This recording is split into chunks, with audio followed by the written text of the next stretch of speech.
Okay, so this is Osborne, he writes a question. It's from the Lisa Cairns Clips channel, Osborne's channel. Yeah. So I think you've heard me talk about Osborne's channel before. Here's another channel where he does clips of my videos. So Doug from Arkansas writes, Lisa, in your book For the Love of Everything, there is a passage about the sense of self being created by our thinking, feeling, and a contraction in the body. I have a history of early childhood trauma, have done a lot of psychological work in the past, and now intuit an opening to inhabit my body more. I know my body isn't who I am, but I feel it might be a door to the absolute. Whenever I notice myself thinking, there is always a contracted feeling in my body. The contraction seems designed to hold whatever angst is in the body under water, and it seems that when I release the contraction by just noticing it and relaxing, that it allows the previously hidden angst to surface. I then disallow it to be what it is. I am also noticing that when I am seeking, there is a manic-like energy in my body. After being locked out of my body by my self-care system for my whole life, this shift in awareness feels very good to my humanness. Could you comment on this? Thanks, Doug in Arkansas. Yeah, thanks, Doug. Yeah, that's a really beautiful question. And I'm so happy for you that you're managing to inhabit your body more. You know, so for people that don't understand this philosophy, in a lot of trauma therapies, they think that when you have trauma or you have difficult experiences in childhood, then you cut off from bodily sensations and you live in your mind and your imagination as a way of protecting yourself. And it's physiological. You really can't feel the emotions and the feelings. And it's maybe like a gradient, I don't know in detail, but it's for some people it's more extreme and some it's less. And for people that have this, you know, they really don't understand what you mean by feeling your emotions. They think emotions are a thought. Emotions are a thought. It's really interesting to notice. Like when working with people, I've noticed, you know, when people really don't understand the idea of feeling an emotion.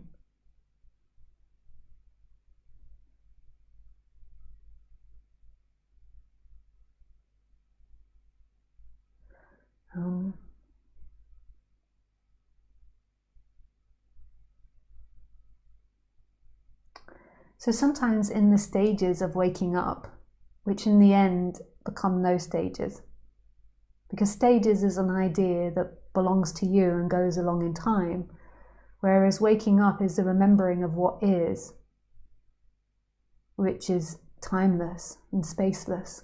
It's just here. So we go into imagination on the human level and we imagine this person apparently waking up. And what often happens is people, first of all, they become aware of their thoughts. And then after becoming aware that they're thinking, like I didn't really know before I got into this subject that I was thinking. I know that's weird. So you become aware of your thoughts and you kind of separate from your thoughts. There is two minds. There is somebody that's watching your thoughts. Some might call that witnessing or something.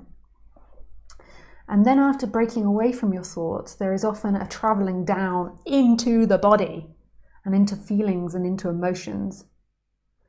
And then from that place of traveling down into the body and really experiencing sensation without the removal of looking at the sensation through a story, so really experiencing the sensation and the discomfort and the comfort and the pleasure, all the different experiencing, without trying to run away from it, push it away or avoid it, just really experience it, then there can be a dropping into nobody-ness.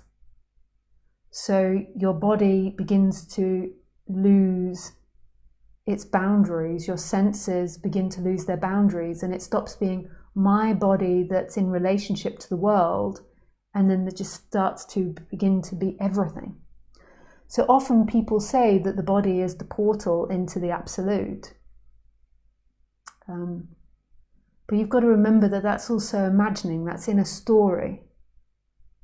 So in the end, you see that your waking up process was imaginary. But sometimes along the process, it's good to have all these stages and markers and ideas of what to do and what not to do, otherwise the person can go a bit crazy with itself. But this is often the process. So you first of all become aware you're thinking, become aware that there's something that's watching the thinking, then often going down into the body, and then experiencing the body without viewing it through a thought and through a story, and then in that process becoming bodiless.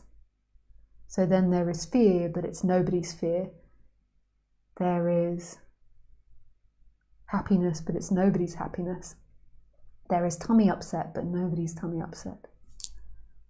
Yeah, thank you, Doug, for your question, and I'm really celebrating with you of the changes that seem to happen in your story and in your life. Yeah. It's really beautiful. Because in the end, this is life waking up to itself. So when I hear stories of this is like life moving and doing it.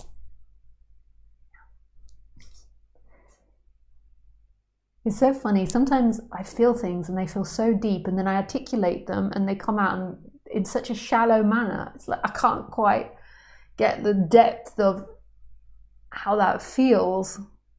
And you try and say it, and it's like, and that is all there is. But it feels so deep in saying it. It feels so beyond language and beyond anything we know, and like expansive. And that is all there is.